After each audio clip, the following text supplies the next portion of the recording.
Sarà Bureau Veritas Italia la società che si occuperà di vigilare sulla manutenzione del tram. APS Holding ha affidato l'incarico per la realizzazione di un piano di sorveglianza delle attività manutentive sia dei tram Traslor che della infrastruttura, ovvero il binario e la linea aerea di alimentazione effettuate da Bus Italia Veneto.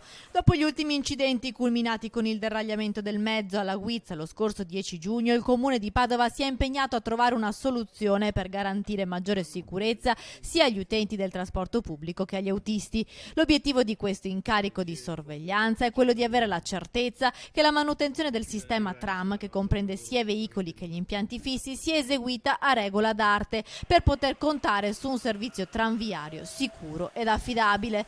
La società scelta, fanno sapere da Palazzo Moroni, è tra le principali a livello mondiale nel campo dell'ispezione, verifica e certificazione ed ha una particolare specializzazione nel settore trasporti.